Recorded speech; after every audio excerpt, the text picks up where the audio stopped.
ओम श्री परमात्मने नमः। मैं प्रोफेसर हरिहृदय अवस्थी अपने पूज्य गुरुजी पंडित भगवत शरण शुक्ल जी के साथ आप सभी का Awasthi's Ayurveda anatomy yoga and spirituality channel पर हार्दिक स्वागत करता हूं। हम लोग गीता के 6 अध्याय पूर्ण कर चुके हैं और 7वें अध्याय में चल रहे हैं।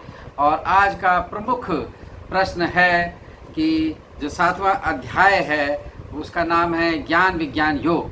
तो ये ज्ञान विज्ञान योग क्या है, उसका स्वरूप क्या है और उसका अध्ययन करने से जो है हमारे जीवन में क्या लाभ होगा और क्या क्या हम प्राप्त कर सकते हैं। भगवान श्री कृष्ण ने इसका उपदेश गीता में क्यों किया।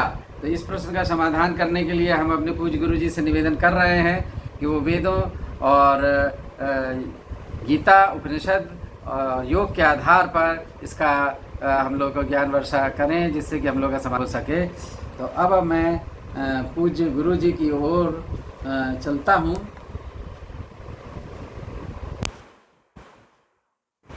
नमोस्तुनन्ताय सहस्रमूर्तये सहस्रपादाक्षशिरोरुबाहवे सहस्रनाम्ने पुरुषाय शाश्वते सहस्रकोटियुगधारिणे नमः। कृष्णाय वासुदेवाय हरये परमात्मने प्रणतक्लेशनाशाय गोविंदाय नमो नमः। इस चैनल का अवलोकन कर रहे सभी विद्वद्गण, सभी जिज्ञासु छात्रवृंद एवं सब सहृदय सज्जन वृंद और इस चैनल के संस्थापक एवं व्यवस्थापक आचार्य हरिहृदय अवस्थी जी, हम लोगों ने इस चैनल के माध्यम से गीता के 6 अध्यायों पर चर्चा कर चुके हैं। गीता में कुल 18 अध्याय हैं और 6 अध्यायों का एक क्रम है। 6 त्रिक 18। गीता में यद्यपि अनेक योगों पर चर्चा है,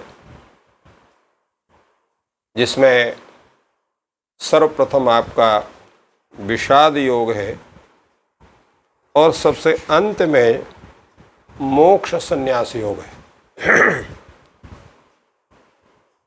सामान्य रूप से गीता के प्रत्येक अध्याय किसी योग विशेष के व्यवस्थापक हैं,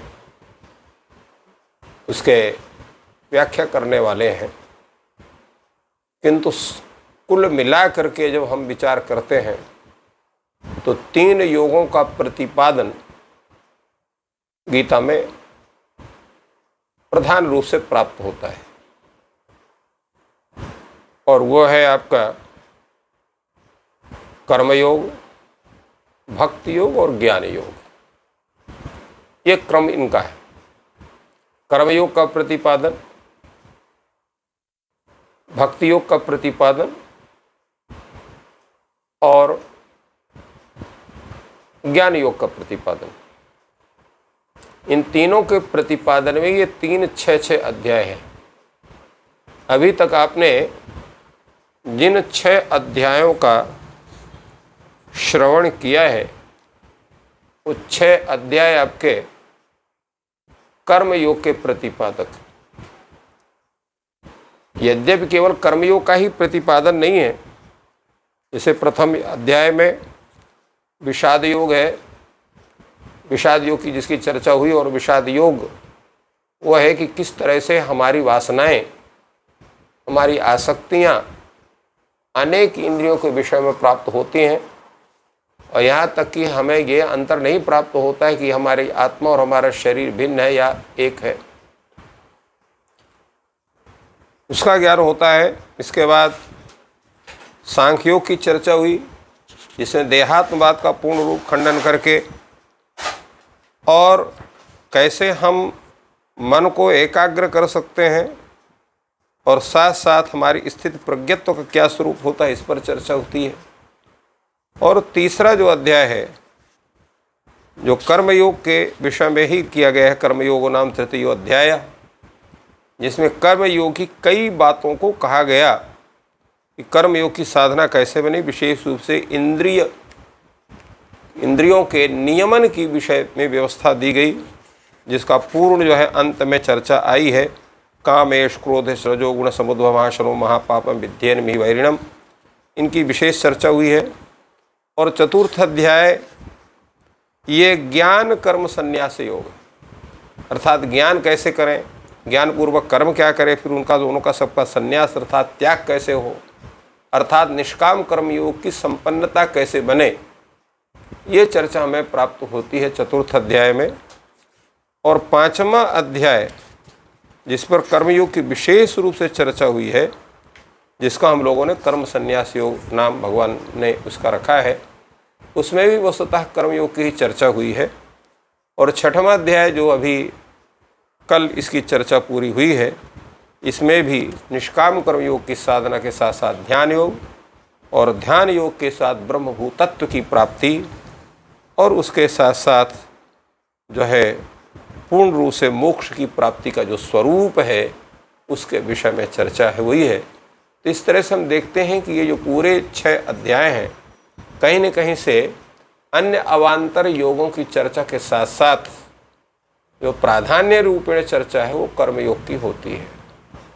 तो इसलिए जो प्रथम ये 6 अध्याय हैं, तो ये परम प्राप्य भूत जो पर ब्रह्म है, जो निरवयव है, निखिल जगत का एक कारण है, सर्वज्ञ है, सर्वभूत है, सत्य संकल्प है, महाविभूति है, ऐसा जो भगवान श्रीमन्नारायण हैं, उनके प्राप्ति का जो उपाय भूत है, और उपाय भूत क्या है, उनकी जो उपासना है, और उस उपासना का अंगभूत क्या है, आत्मज्ञान पूर्वक कर्मानुष्ठान। तो उस कर्मानुष्ठान का के जो है वो साध्य है, और उसकी प्राप्ति के लिए जो उस परमात्म तत्व का, आत्म तत्व का जो यथारूप से, सम्यक रूप से, यथार्थ रूप से उसका दर्शन है, उसके विषय में चर्चा हुई है। संप्रति जो हम 7वें अध्याय में प्रवेश कर रहे हैं, 7वें अध्याय का नाम, जिसके विषय में अभी आचार्य अवस्थी ने बताया कि ज्ञान विज्ञान योग इसका नाम है। वस्तुतः रामायण में जैसा कहा गया है, जाने बिन न होय प्रतीति, बिन प्रतीति होय नहीं प्रीति, और प्रीति बिना नहीं भगत दृढ़ाई, जिम खगेश जल की चिकनाई। सबसे पहले आपको किसी व्यक्ति का ज्ञान करना होगा। ज्ञान होने के बाद उसके प्रति आपका विश्वास होता है, श्रद्धा होती है। जब विश्वास होगा, श्रद्धा होगी, तो उससे आपको स्नेह होगा, और जब स्नेह होगा तभी इसके बाद भक्ति का स्वरूप बनेगा। तो ये जो प्रथम अध्याय है, उस परमात्म तत्व के जानने का अध्याय है कि कैसे उसको हम जाने, कैसा उसका स्वरूप है, और ठीक ठीक उसका ज्ञान और विज्ञान। ज्ञान विज्ञान तब बन जाता है जब हम उस जो उसका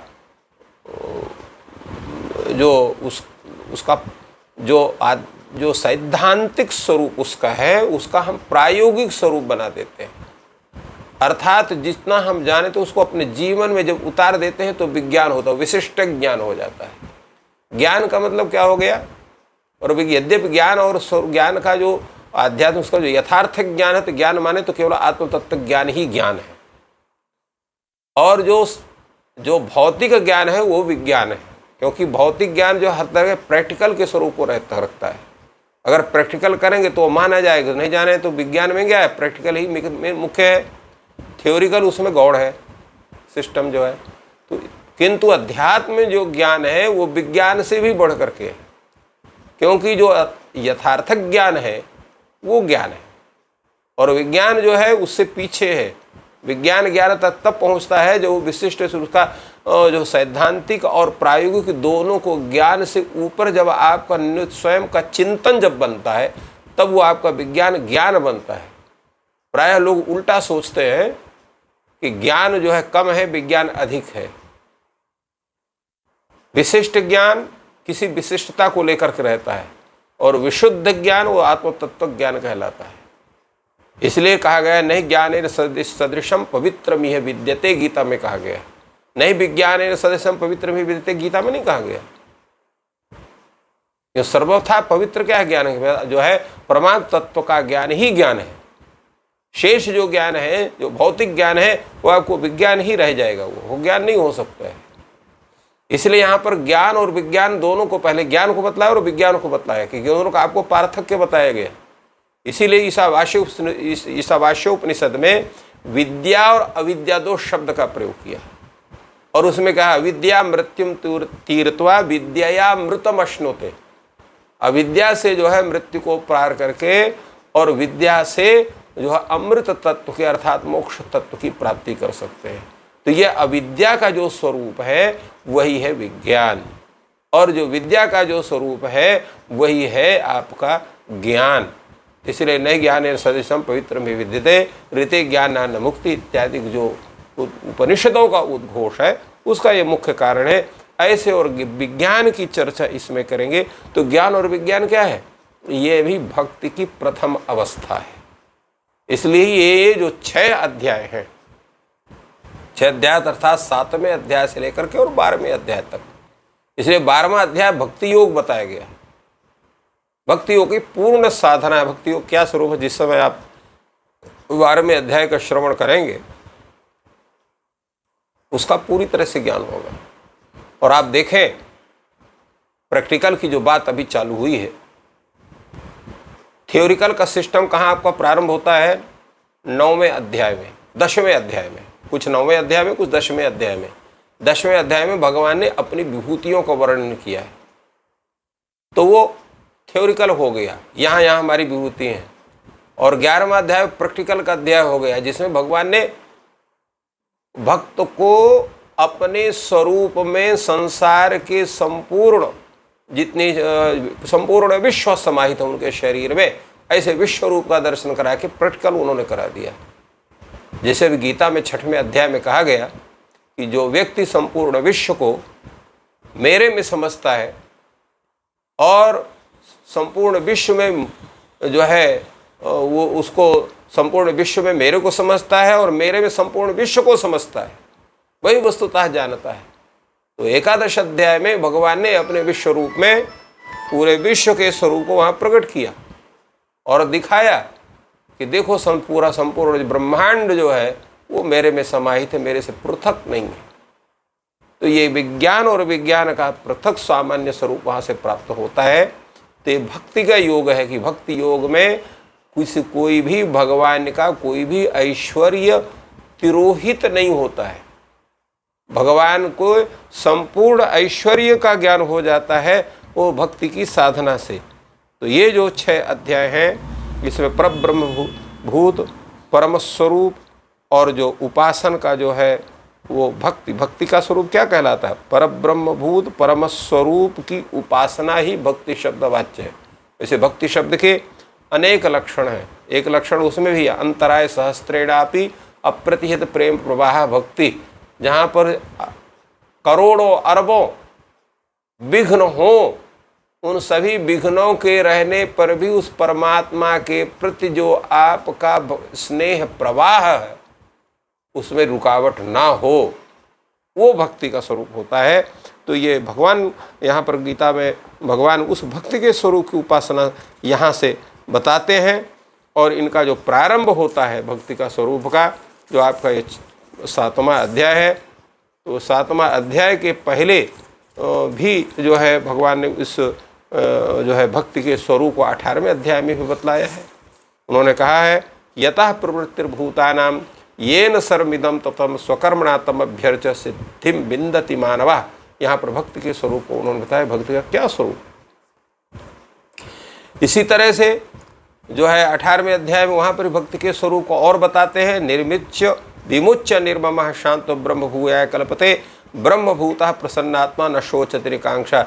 जो संपूर्ण जो शांत होता है उस परमात्म तत्व को जो प्राप्त होता है वो निर्मम हो जाता है, अर्थात किसी भी इंद्रियों के विषय में उसकी आसक्ति पूर्ण रूप से समाप्त हो जाती है। और ब्रह्मभूत होकर के जब प्रसन्न हो जाता है तो ना कुछ जो है किसी प्रकार का शोक करता है, किसी प्रकार की आकांक्षा करता है। संपूर्ण विश्व में उसकी समबुद्धि हो जाती है और ऐसा व्यक्ति ही मेरे परम भक्ति को प्राप्त करता है। तो उपासना जो है वो भक्ति रूप की प्राप्ति कहलाती है। इसलिए परम प्राप्त का उपाय भूत कौन है? ये वेदांत शास्त्र है। तो वो बतलाता है कि भक्ति का स्वरूप क्या है। श्वेता स्वरूप निषद में कहा गया है, तमेव विदित्वा अति मृत्युम एति। जो उस परमात्म तत्व का ज्ञान कर लेता है वो अति मृत्यु को पार कर लेता है, अर्थात उसके मृत्यु अमरत्व को प्राप्त कर लेता है। इसी तरह से जो है अन्यत्र कहा गया है, तमेवं विद्वान अमृत इह भीवत। उस परमात्म तत्व का ज्ञान करने कर वो सीधे मोक्ष को प्राप्त करता है। तो इस तरह से वेदों में भी कहा गया है। बृहदारण्यक उपनिषद में कहा है, आत्मा वा अरे द्रष्टव्य श्रोतव्यो मंतव्यो निदिधाशितव्य। यह जो आत्म तत्व है उसको पहले अपने उसके विषय में चिंतन करो, जानो क्या है।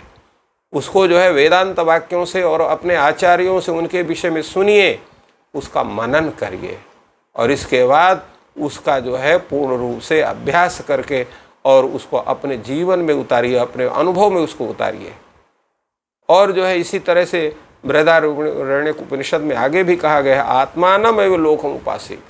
संपूर्ण विश्व को परमात्म तत्व समझ करके उसकी उपासना करना चाहिए। छांदोग्य उपनिषद में कहा कि पहले जब तक आपका आत्म तत्व शुद्ध नहीं होगा तब उस परमात्म तत्व की संप्राप्ति नहीं कर सकते हैं। तत्व शुद्धो ध्रुवा स्मृति ही। तत्व शुद्धि जब होगी, सत्व शुद्धि जब होगी, तब आपकी स्मृति जो है वो श्रेष्ठ स्मृति बनेगी।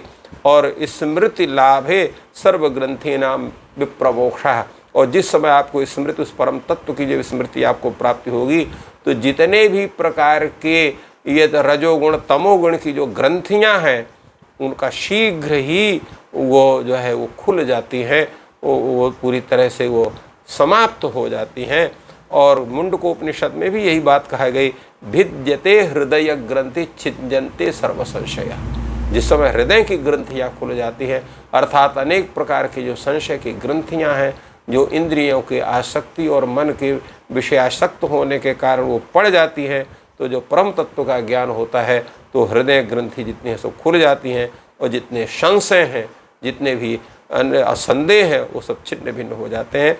तो इस प्रकार जो स्मृति संतान रूप जो उस परमात्मा तत्व का जो दर्शन है, उनका जो ध्यान है, उनको उपासना है, तो वो सब उसका ज्ञान हम यहाँ करते हैं। और मुंडकोपनिषद में भी यही बात कहा गई, यह जो आत्मा है ये केवल व्याख्यान से प्राप्त नहीं हो सकता है। कहो हमारी बड़ी बुद्धि हमारी बहुत अच्छी है तो उससे प्राप्त हो जाए, वो भी नहीं हो सकता है। वो तो यह है कि जब व्यक्ति जो है पूर्ण रूप से जो है वो निष्काम कर्मयोग की साधना करके उस परमात्म तत्व में अपने को ध्यान मग्न करता है, तो वह आत्मा स्वयं उसको वर्ण करता है। नायम आत्मा प्रवचने लभ्यो न मेधया न बहुना श्रुतेन यमे वैश वृणुते तेन लभ्य तस्यैव आत्मा विवृणुते तनुम स्वाम। जो अपने इन साधनों के द्वारा जो व्यक्ति जिसको वह आत्म तत्व वर्ण करता है वही उस आत्म तत्व को जानना सकता। अर्थात जब तक परमात्मा के प्रति आपका पूर्ण समर्पण नहीं बनता है तब तक उस परमात्मा तत्व का ज्ञान आपको नहीं हो सकता है। तो उस परम तत्व का ज्ञान करना आपके लिए अत्यंत आवश्यक होता है। ज्ञान के साथ साथ फिर जो वस्तु चीज़ है उसका आपको जानना आवश्यक है। और इस तरह से ज्ञान पूर्वक जब उस परमात्मा तत्व में निरंतर चिंतन करते हैं तो वो भक्ति का स्वरूप बनता है। स्नेह पूर्वम अनुध्यानम भक्ति रुचित्ते बुधई। ऐसा जो है पुराणों में कहा गया है कि स्नेह पूर्वक जो उनका निरंतर ध्यान, अनुध्यानम मतलब सतत ध्यान, वो भक्ति का स्वरूप है। और जब हम निरंतर उनका ध्यान करते तब अमृत तत्व का प्राप्त होता है। उसके बिना कोई हमें ऐसा मार्ग नहीं है कि जिसके द्वारा हम उस परमात्म तत्व का प्राप्त कर सकें। तो इस तरह से इस अध्याय में 7वें अध्याय में जो है वो उपास्य भूत जो परम तत्व श्रीमन नारायण है उनका जो कैसे उसको हम ज्ञान कर सकते हैं, कैसे उनके ज्ञान के द्वारा तद भिन्न जो चीज़ है उसकी निवृत्ति कर सकते हैं। और भगवद उपासना से जो उसकी प्रवृत्ति है, प्रवृत्ति शरणागति, भक्ति और प्रवृत्ति दो स्वरूप हैं। भक्ति है उस परम तत्व का पूर्ण रूप से ज्ञान करके उनके ऊपर श्रद्धा रूप में निरंतर स्नेह करना। और प्रवृत्ति का मतलब होता है जो है शरणागत होना, अर्थात पूर्ण रूप से अपने को समर्पण करना। तो भक्ति प्रवृत्ति भी भक्ति का ही एक स्वरूप है, उससे भिन्न नहीं है। तो इन सब चीज़ों का ज्ञान पहले होना आवश्यक है, तभी हम उस भक्ति तत्व के में पूर्ण रूप से उसकी भक्ति तत्व की प्राप्ति कर सकते हैं। इसलिए 7वें अध्याय में उस ज्ञान और विज्ञान की चर्चा विशेष रूप से भगवान ने की है। यही 7वें अध्याय के प्रवेश का मुख्य विषय है।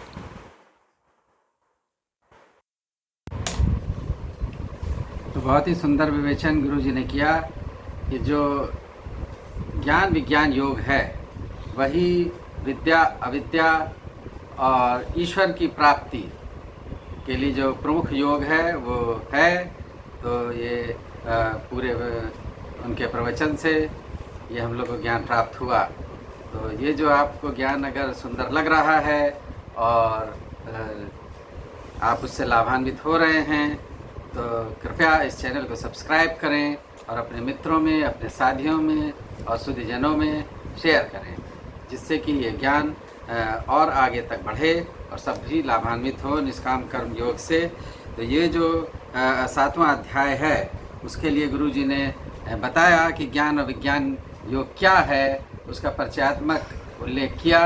अब मैं गुरु जी से पुनः प्रार्थना करूँगा कि इसी को कुछ कम शब्दों में कि ये विद्या अविद्या और आत्म तत्व और परमात्म तत्व की प्राप्ति ये कैसे है ज्ञान विज्ञान के माध्यम से। तो कुछ संक्षेप में इसी जो उन्होंने पूरा भी प्रवचन किया है वो हम सुधीजनों को बता दें तो अति उत्तम होगा। तो मैं गुरु तरफ चलता हूँ।